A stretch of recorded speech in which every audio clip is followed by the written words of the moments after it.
Rebellion in the forest. In many parts of India and across the world, forests community rebel कर रहा था, लड़ाई कर रहा था, जो लॉज उन लोगों पे लगाया गया था. अलग अलग लीडर्स थे, जिसमें से बिरसा मुंडा का नाम सुना हुआ है, छोटा नागपुर का. Sidhu and Kanhu in the Santhal Parganas, Alluri Sitarama Raju of Andhra Pradesh, इन सब का कुछ कुछ नाम है जो और फेमस है. इन सब का स्टोरीज वगैरह आज भी सुनाया जाता है. इसी तरह का एक हम लोग स्टोरी के बारे में पढ़ेंगे, बस्तर का story. Bastar is located in the southern most part of Chhattisgarh and borders Andhra Pradesh, Orissa and Maharashtra. मतलब इन सब से बॉर्डर शेयर करता है. इसका सेंट्रल पार्ट एक प्लेटू है. इस प्लेटू के नॉर्थ तरफ छत्तीसगढ़ प्लेन है और साउथ में गोदावरी प्लेन है. River Indravati winds across Bastar from east to west, flow करता है. A number of different communities lives in Bastar, such as Maria and Maria Gonds, Dhurwas, Bhatras and Halbas. सब अलग अलग कम्युनिटी है तो अलग अलग लैंग्वेज बोलता है, लेकिन सबका सोचने का चीज़ एक ही है कि फॉरेस्ट, मतलब सब पहले नेचर को वर्शिप करता था, भगवान मानता था. तो सबका ये सारा थॉट सेम है. इन लोगों का ये मानना है कि अर्थ से हम लोगों को इतना कुछ मिल रहा है, अर्थ में हम लोगों का बर्थ हुआ है, तो अर्थ का ध्यान रखना हम लोगों का काम है. तो ये लोग डिफरेंट ऑफरिंग्स देता था पूजा पाठ के फॉर्म में, और एग्रीकल्चरल फेस्टिवल्स सेलिब्रेट करता था. In addition to the earth they show respect to the spirits of the river, the forest and the mountain. हर चीज को वर्शिप करता था, और हर विलेजेस को पता था कि उसके विलेज का बाउंड्री कहाँ तक है, तो वो वहीं तक का नेचुरल रिसोर्स यूज करता था. और अगर दूसरे विलेज का यूज करना होता था तो उसको टैक्स देता था. टैक्स को बोला जाता था देव, सरी, दंड या मन. कुछ villages turn by turn protect भी करते थे, या वॉचमैन हायर करते थे, तो वॉचमैन को खाने पीने का रुपया वगैरह देना सबका काम था. तो सब लोग थोड़ा थोड़ा ग्रेन्स अपने घर से देता था ताकि वॉचमैन का खाने पीने का काम चले. और हर साल एक बिग हंट अरेंज किया जाता था, जहां पर परगना मतलब क्लस्टर ऑफ विलेज, तो परगनास के हेड मिलते थे और सारा इश्यूज डिस्कस करते थे फॉरेस्ट रिलेटेड. तो लोगों का डर क्या था, जब कॉलोनियल गवर्नमेंट ये प्रपोज किया कि 2/3 फॉरेस्ट को रिजर्व कर दिया जाएगा, मतलब सिर्फ उसमें गवर्नमेंट का हक होगा. वहाँ कल्टीवेशन नहीं, हंटिंग नहीं, फॉरेस्ट गुड्स प्रोड्यूस कलेक्ट करना नहीं चलेगा. तो यहाँ के लोग एकदम वरिड हो गए. Some villages were allowed to stay on in the forest, reserve forest, on the condition that they work free for the forest department. कुछ विलेजर्स को जंगल में रहने का परमिशन इसलिए मिला कि वो लोग वहां रहकर फिर फ्री में सारा काम करके देंगे. पेड़ काटना गवर्नमेंट के लिए, ट्रांसपोर्ट करना, ये सारा काम. उन सबको फॉरेस्ट विलेजर्स बोला जाता था. और लोगों को बिना कुछ इंफॉर्मेशन के, बिना कंपनसेशन के, गवर्नमेंट अगर लोग ये करता है, रिप्लेस करता है, वहां खाली करवाता है, तो बदले में लोगों को रुपया देता है कि वो लोग अपना नया घर ढूंढे. यहाँ पर ऐसा कुछ नहीं हो रहा था. बिना किसी इंफॉर्मेशन के या कंपनसेशन के हटा दिया जाता था. रेंट्स बढ़ता जा रहा था और फ्री लेबर का डिमांड बढ़ते जा रहा था. मतलब गवर्नमेंट कुछ ज्यादा ही फ्री लेबर का डिमांड करने लग गया और सामान मांगने लग गया फॉरेस्ट ऑफिशियल्स लोग. और फेमिन आ गया 2 बार. तो ये सारा कंडीशंस बढ़ते गया. इसके वजह से लोग रिबेल करना शुरू कर दिए.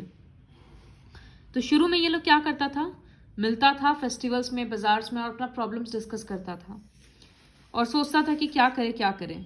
लेकिन सबसे पहला इनिशिएटिव, मतलब कोशिश, was taken by the Dhurwas of the Kanger forest, जहां पर सबसे पहले रिजर्वेशन हुआ.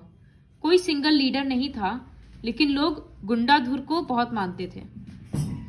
From village Nithanar as an important figure in the movement, mango boughs मतलब branches, a lump of earth, chillies and arrows were began circulating between villages. लोग ये सब सामान एक्सचेंज करने लग गया. मैसेज पास कर रहा था.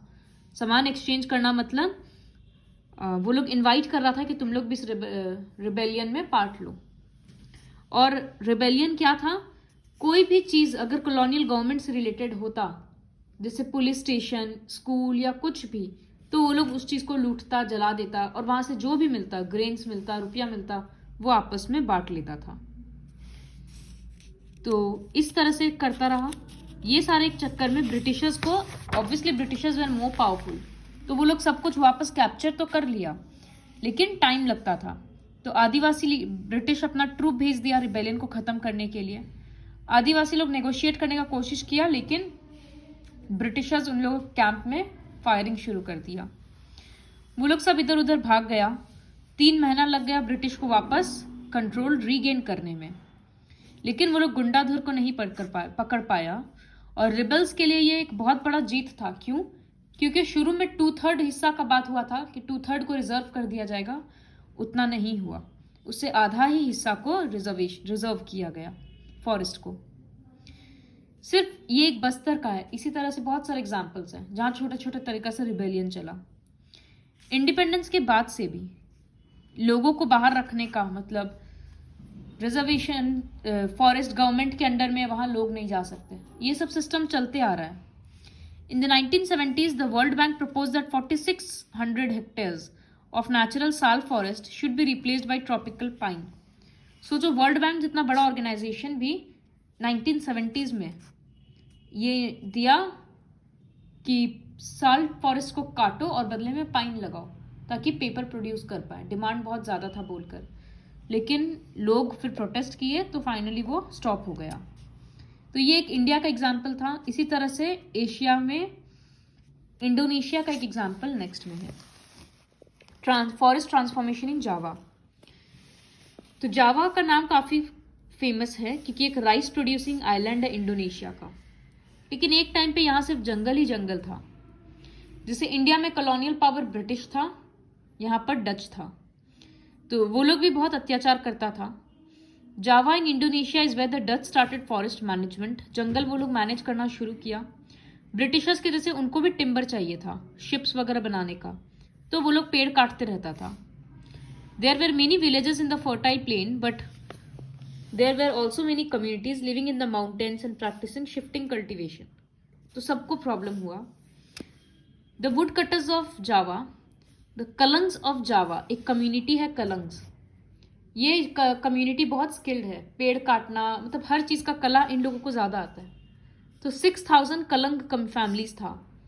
जब जावा स्प्लिट हुआ तो ये कम्युनिटी इतना वैल्यूएबल है कि 3000 करके ये फैमिलीज को भी स्प्लिट किया गया ताकि दोनों पार्ट में इक्वल मेंबर ऑफ कलंग फैमिलीज रहें, क्योंकि इन लोगों के बिना इन लोगों को कुछ नहीं आएगा कि पेड़ कैसे काटे, उससे पैलेस कैसे बनाए और ये सब चीज़। तो दे वर सो स्किलफुल। तो डच पीपल शुरू में क्या करता था, कलंग कम्युनिटी को कंट्रोल करना चाहता था। वो लोग चाहता था हम लोगों के लिए काम करें।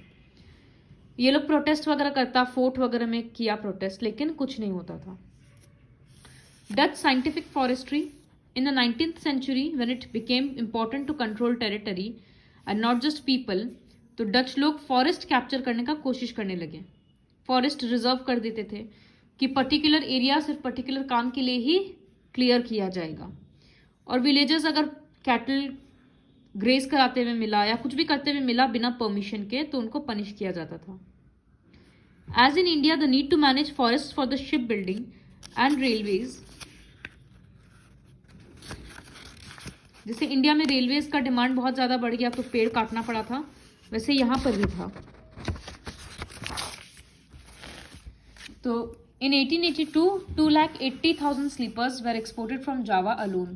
इतना सारा स्लीपर्स मतलब बताया था ना रेलवे ट्रैक का बीच का वो, तो इतना सारा स्लीपर्स सिर्फ जावा से गया।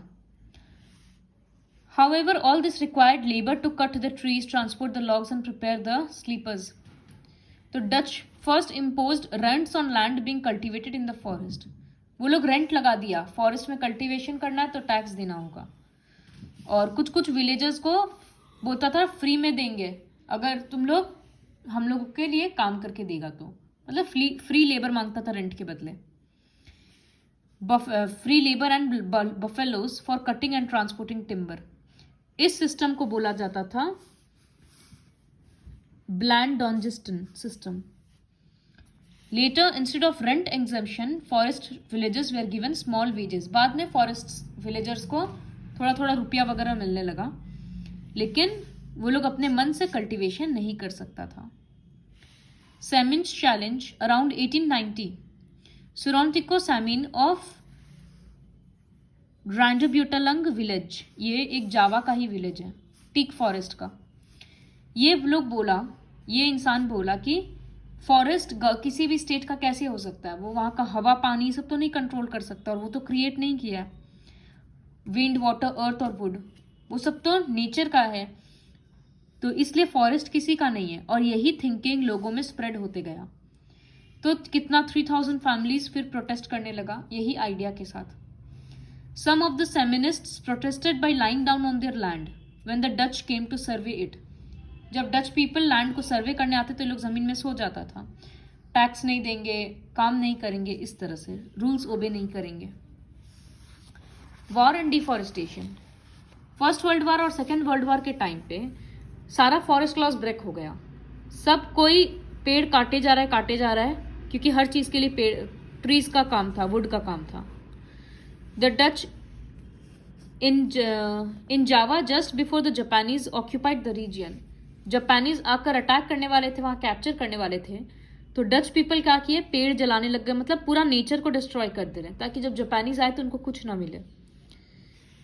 उन लोगों का मिशन था अ स्कॉर्च्ड अर्थ, सब कुछ काट दे रहा है।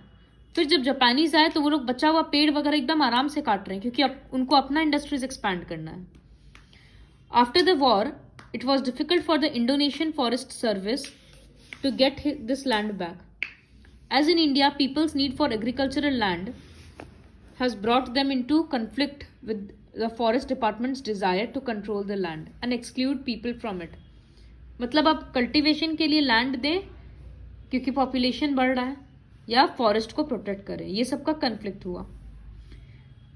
बाद में एशिया और अफ्रीका में अब 1980s में गवर्नमेंट को समझ में आया कि साइंटिफिकली फॉरेस्ट को मैनेज करना बहुत ज़रूरी है, और उन लोगों को रियलाइज हुआ कि जो फॉरेस्ट प्रिजर्वेशन के नाम पे विलेज कम्युनिटीज को दूर कर दिया जाता था वो सिस्टम बहुत गलत है।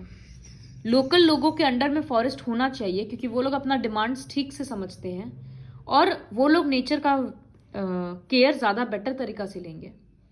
तो आज भी ऐसा बहुत सारा स्कीम्स है जिसमें लोकल पीपल के हेल्प से फॉरेस्ट को प्रोटेक्ट किया जाता है। इसके बारे में हम लोग साइंस में और ज़्यादा पढ़ेंगे, उसमें और ज़्यादा एग्जाम्पल्स है। बहुत सारा ऐसा कम्युनिटीज़ है जिसके हेल्प से पूरा डिस्ट्रक्टेड फॉरेस्ट को वापस रिवाइव किया गया है। सो यही है पूरा फॉरेस्ट सोसाइटी एंड कॉलोनियलिज्म।